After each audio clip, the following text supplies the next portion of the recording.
Ocean. The ocean biome is one of the largest biomes in Minecraft, occupying approximately 30% of the total surface area of Minecraft worlds. Still doesn't beat Earth though, absolute lightweight. Anyway, the ocean is also one of the biomes with the most subbiomes, and yeah, I am not giving each of those a unique section, sue me. The ocean in Minecraft is shockingly mostly made up of water that goes down to the sea floor level or around Y level 45. Inside the ocean is actually quite packed, definitely one of the more fleshed out biomes, and one of my personal favorites since the aquatic update. Technically speaking, normal mobs like skeletons or creepers can spawn in the ocean, but the most common hostile mob you will find is the drowned, some with a slight chance of a trident, and the only way to find tridents in the game. You can also find passive fish that come in many variations. Yo, is that Nemo?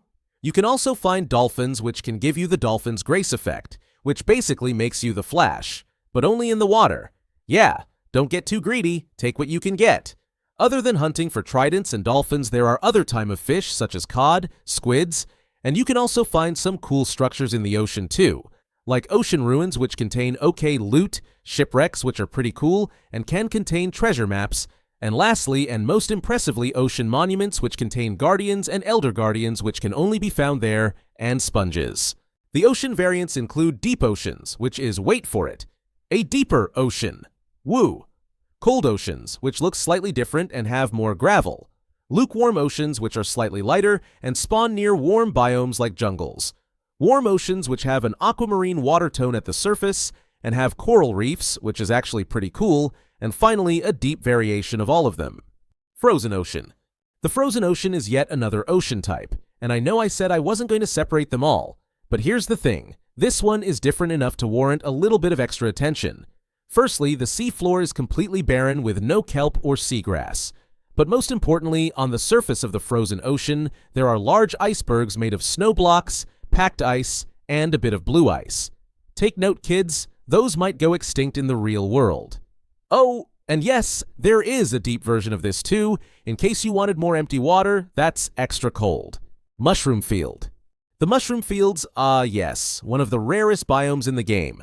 But to my surprise, not actually the rarest. Yeah, it's apparently the modified jungle edge, which didn't even show its face when I first did research for this video. Guess I'll have to add that to the list thanks to the mushroom fields. Anyway, the mushroom fields are islands that always spawn around deep ocean, and they are the only place in the game where mycelium and mushrooms are found. Plus, they are quite literally a paradise as they prevent hostile mobs from spawning. So yeah, these places are like little oases, but good luck ever actually finding one. I bet most casual players might never even see one in their life. Jagged Peaks. The Jagged Peaks are one of the most visually stunning biomes in the game and are the tallest biomes in the game. With apex peaks at levels up to Y level 255, these mountains are impressively large. They're made mostly of stone, snow blocks, and powdered snow, so unless you're fond of falling to your death, you might want to wear some leather boots. They typically generate near snowy slopes or frozen peaks, creating that classic snowy mountain range look. Sadly though, you won't find much life up here besides goats, and their useless goat horn drop. Yeah, Minecraft still hasn't given that a purpose. So yeah, there's not much in terms of loot or structures here, but if you're into scenic base building or just like a good climb with a view, Jagged Peaks are perfect. There are also two variants of the Jagged Peaks too, the Frozen Peaks, which are very similar just with snow, snow blocks, with glaciers of packed ice, and occasional small blobs of ice.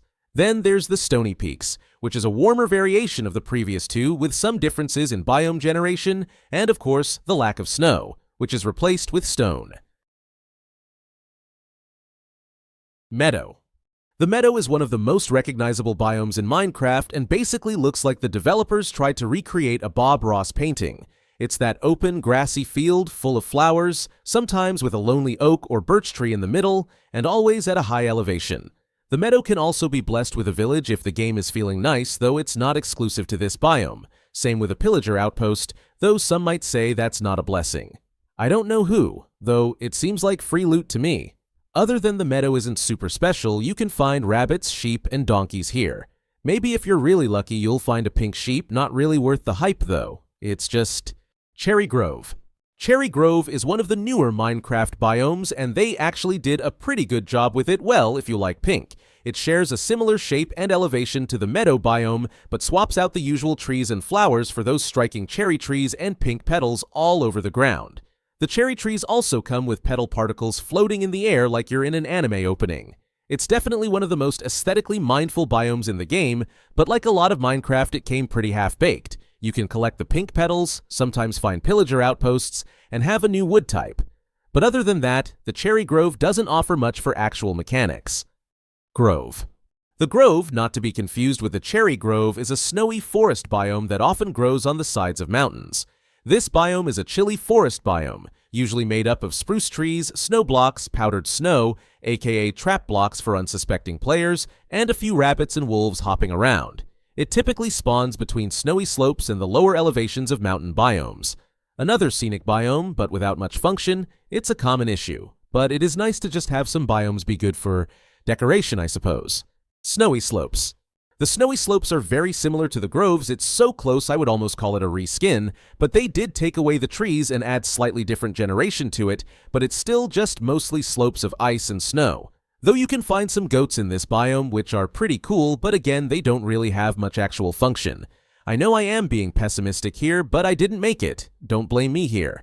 To be more fair, you can also find igloos here, which are a decent structure. Windswept Hills. The Windswept Hills are full of jagged terrain, floating blocks, and cliffs that make absolutely zero sense. But you know what, it works, and is pretty cool. It's like the game decided to throw a tantrum, and the result was one of the most chaotic and interesting biomes in terms of structure. You won't find much in terms of exclusive loot or mobs here, but it's a great spot to build cool bases or structures or to just look at from afar. Just watch your step in this biome, as there tend to be lots of holes which can very easily lead to your death. Windswept Gravelly Hills. The Windswept Gravelly Hills, uncanny to their name, definitely are not just the Windswept Hills, but with gravel. So get that thought out of your head right now. Okay, fine. You got me? Yes, they are. But with all the gravel, you have to be extra careful here, as many of the gravel once updated will in fact cause cave-ins. Yay! Windswept Forest. The Windswept Forest, yet another variation, with, yes, not much difference. It is just the windswept biome, but with trees. Now, I don't fault Minecraft for all the variations. It's actually nice to be able to discover multiple versions. It keeps the exploration more fresh, but I do wish that these biomes had just a bit more functionality. Forest. The forest is the bread and butter of Minecraft biomes and also the most common biome in the game.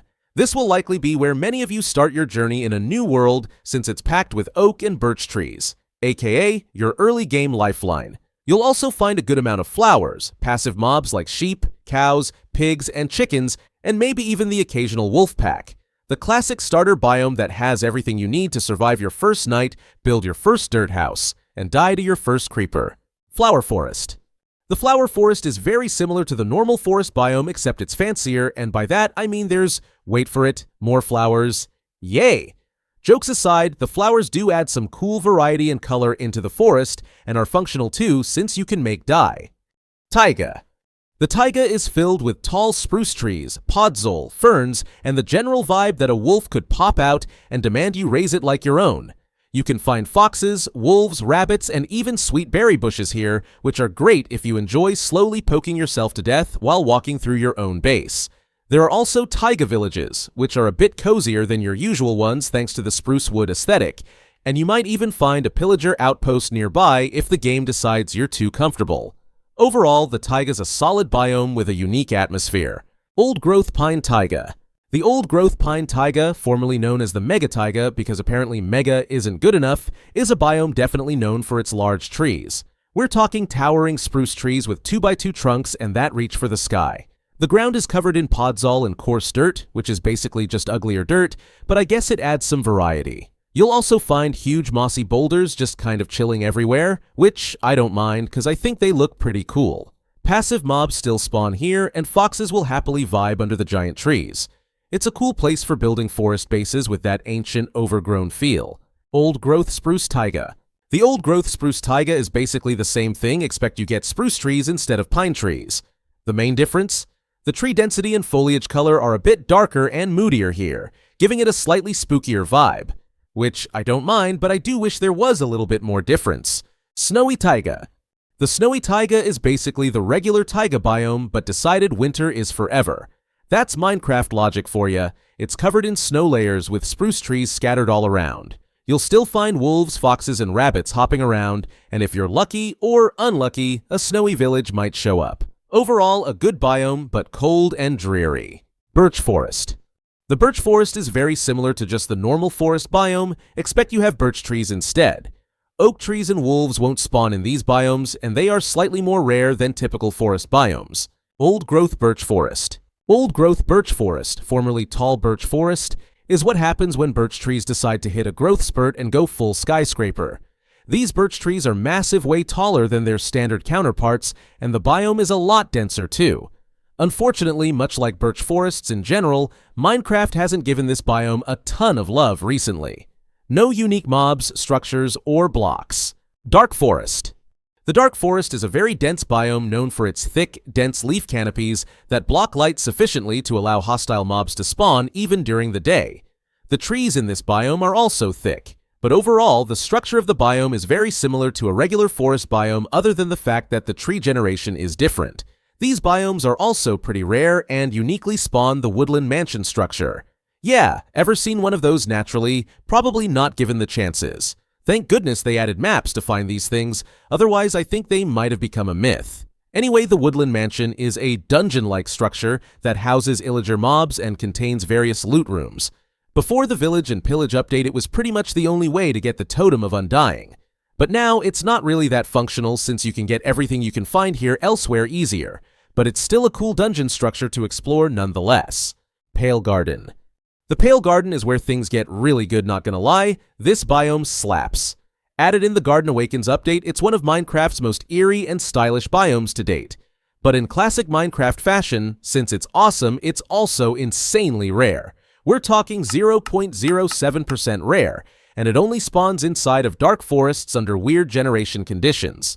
So good luck finding one unless you're running seed finders or praying to the biome gods. Jungle. The jungle is probably one of the best biomes in the game.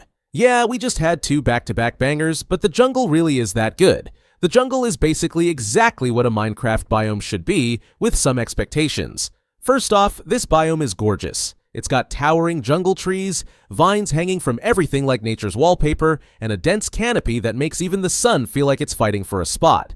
The wildlife here is top tier too. You've got parrots that dance to music, pandas that roll around, ocelots, kind of like wild cats that used to scare creepers, and even jungle-exclusive mobs like the elusive tropical frog if you're running the right conditions. But there are a couple of things that hold it back slightly. One, there is no unique hostile mob or danger here that gives the biome a challenge. The other thing is even worse though. One word, jungle temples. Yeah, this quote-unquote unique structure is a waste of space. Sure, it looks okay, but let's be real. The loot here is awful. The trap wouldn't even confuse a toddler and can just be broken through. And to add insult to injury, they are so rare that you're basically guaranteed to never actually even find one naturally. So yeah, the jungle temple is stupid. Sparse jungle. The sparse jungle is pretty cool. It's just a jungle variation that is a little less dense, so overall a very similar vibe. It's nice because the regular jungle can be a pain to navigate through, but overall I do find this biome less stunning than the normal jungle. Bamboo jungle. The bamboo jungle is another jungle variation. This biome is packed with, you guessed it, bamboo. It grows everywhere, tall and dense, creating a green maze of stalks that's equal parts beautiful and mildly claustrophobic. It's also the only biome where pandas can spawn naturally, so that's obviously pretty cool. It's a great place to go if you want to get building materials. Modified jungle edge. The modified jungle edge, how I have dreaded reaching you. This biome is the rarest biome in the entire game, and I honestly did not know it even existed before writing this script. This biome is so rare that it only generates under the most ridiculously specific conditions. You need a normal jungle next to a swamp hill biome with just the right elevation shifts. But what is it exactly? It's a slightly smoother, more natural-looking transition between jungle and swamp. That's it.